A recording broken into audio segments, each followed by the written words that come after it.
Na história da humanidade, muitas mentes brilhantes como Thomas Edison, Gutenberg, Alexander Fleming e Hedy Lamarr deixaram sua marca inventando produtos que revolucionaram o mundo. No entanto, neste vídeo, vamos explorar a história de um homem que é frequentemente considerado um inventor, embora não tenha criado máquinas ou nenhuma tecnologia. Hoje falaremos de Lee Kuan Yew, o visionário que é considerado por muitos o homem que inventou Singapura. Um título até que merecido, já que após liderar o movimento de independência, ele governou o país por décadas e criou um país moldado em suas convicções, para o bem e para o mal. Mas afinal, quem foi Lee Kuan Yew? Como ele conseguiu transformar um pequeno conjunto de ilhas quase sem recursos naturais em um dos países mais ricos do mundo? E o mais importante, o que aconteceu com o país após a morte de seu inventor?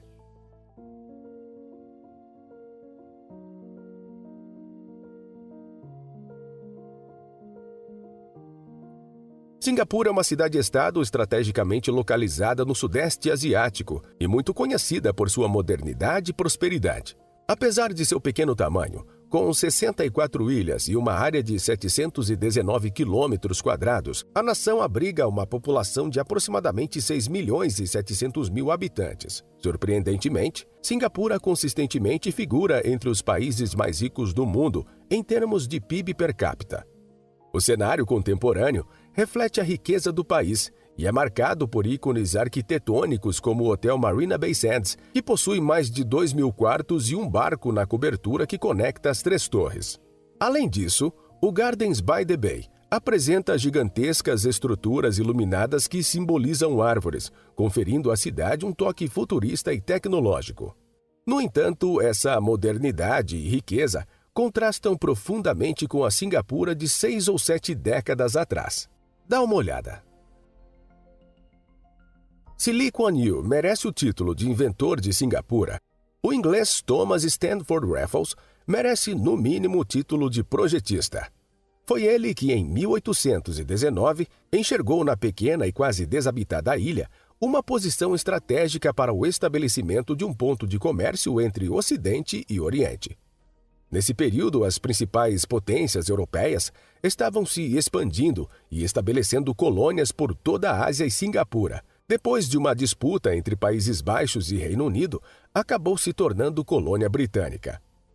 Sob o comando da coroa britânica e administração de Sir Stanford, Singapura se tornou um importante entreposto comercial.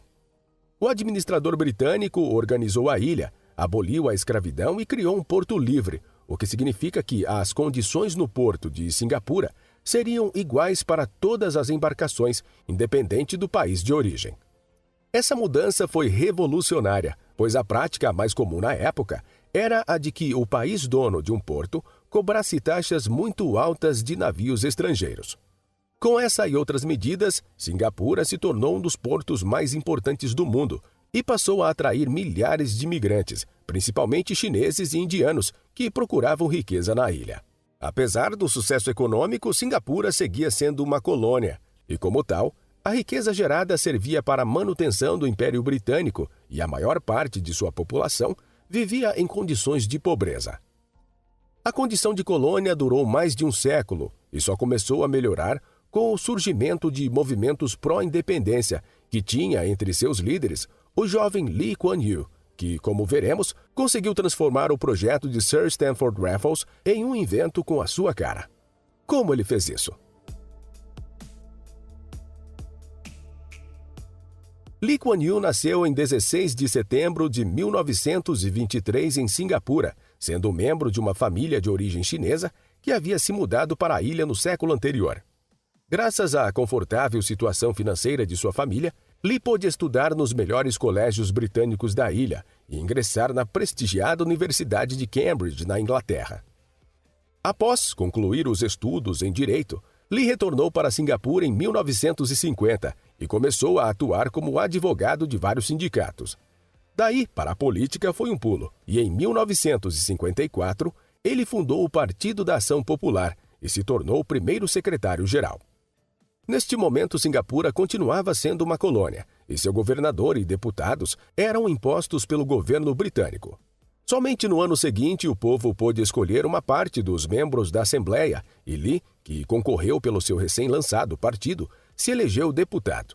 Como parlamentar, ele se converteu em líder da oposição e se tornou um dos líderes pela independência de Singapura. O movimento conseguiu a primeira vitória quando conseguiu transformar a ilha em um estado autônomo, o que significa que ainda pertenceria ao Reino Unido, porém com autonomia para eleger um governo local. E já na primeira eleição, Lee Kuan Yew foi eleito primeiro-ministro e deu início a um governo que duraria décadas e transformaria completamente Singapura. Mas como acontece em alguns casos, no começo Lee Kuan Yew não via muito potencial em seu invento, tanto que ele atuou firmemente para unir Singapura com a vizinha Malásia.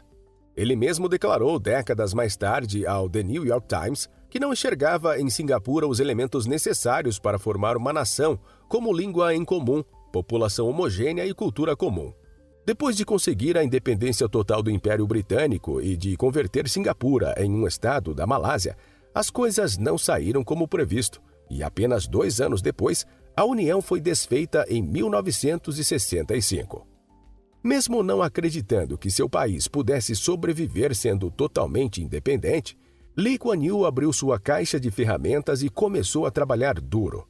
Dessa maneira, ele conseguiu transformar um país que tinha um PIB per capita semelhante ao da Jamaica em 1960 em uma das nações mais ricas do mundo, como podemos ver nesse gráfico do Banco Mundial. Lee sabia que seu país tinha poucas oportunidades de se desenvolver, pois era pequeno e com poucos recursos naturais. Para encontrar um caminho, ele apostou no fortalecimento de um conselho que havia sido criado na década anterior.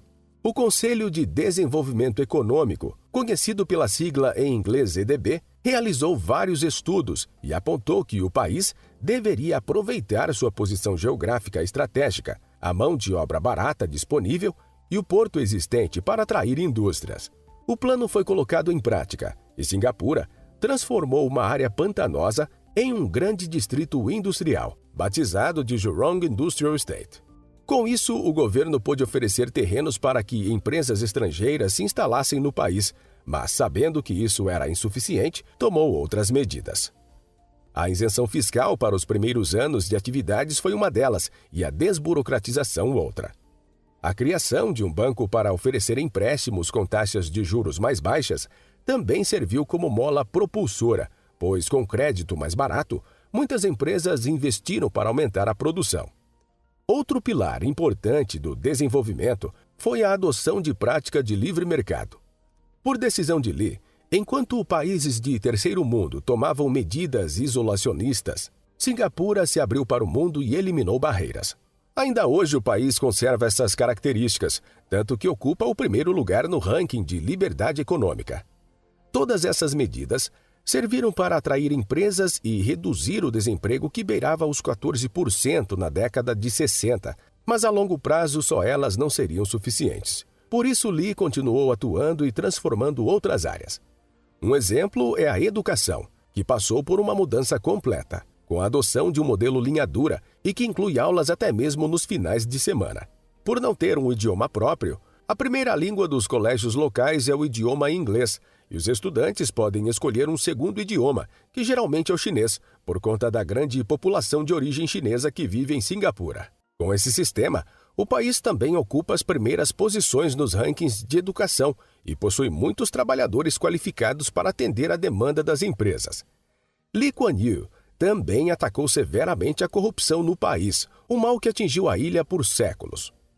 Para solucionar esse problema, os servidores receberam aumento de salário e passaram a ter um plano de carreira onde poderiam subir de cargos de acordo com o desempenho. Na mesma medida em que criou incentivos, Lee também implantou instrumentos para punir os corruptos e tanto funcionários públicos quanto políticos e juízes de alto escalão foram punidos.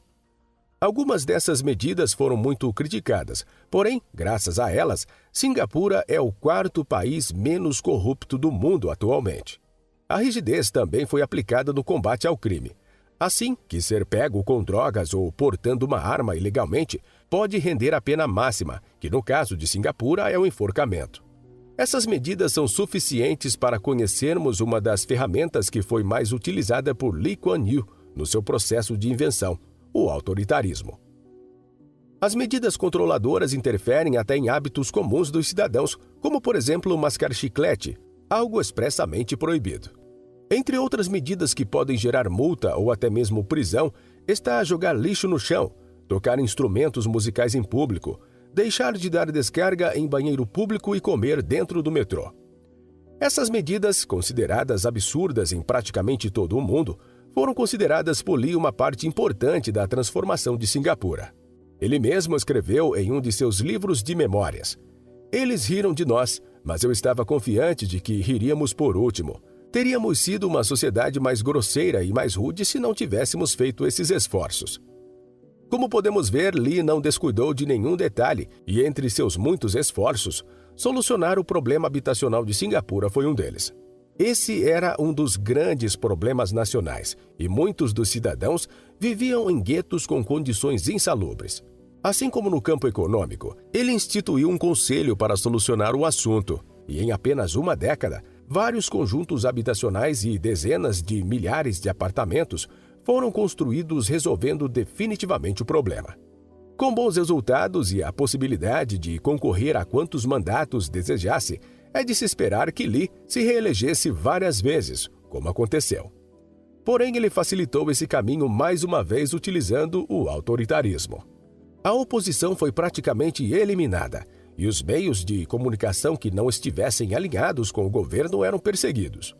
Um caso emblemático é o de Chia Taipo, que, após protestar contra o governo, foi preso e permaneceu na prisão por 23 anos, sem receber nenhuma acusação e sem ser julgado. Pela repressão e autoritarismo empregado, Lee se tornou um verdadeiro ditador e governou seu país por mais de 30 anos. E o que aconteceu após ele deixar o cargo de primeiro-ministro em 1990?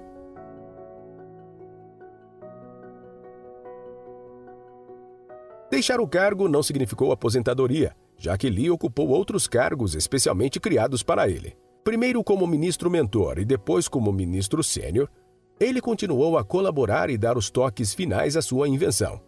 Ele esteve por trás da transformação de Singapura em um dos maiores centros financeiros mundiais e também de outros projetos importantes, como o planejamento de obras para proteger a ilha de possíveis elevações no nível do mar. Lee finalmente se afastou de funções públicas em 2011 por problemas de saúde e ao ver que a população começava a pedir por mudança, o que refletiu em percentuais mais baixos de votos em seu partido. Lee Kuan Yew faleceu em 2015 aos 91 anos, porém seu invento, ou melhor, Singapura, continua seguindo os planos traçados por seu líder máximo. Hoje o país é comandado por seu filho mais velho, Lee Hsien Loong, que ocupa o cargo de primeiro-ministro desde 2004 e segue os passos do pai.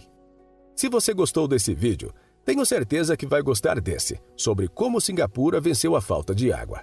Muito obrigado por assistir até aqui, abraços e até o próximo vídeo.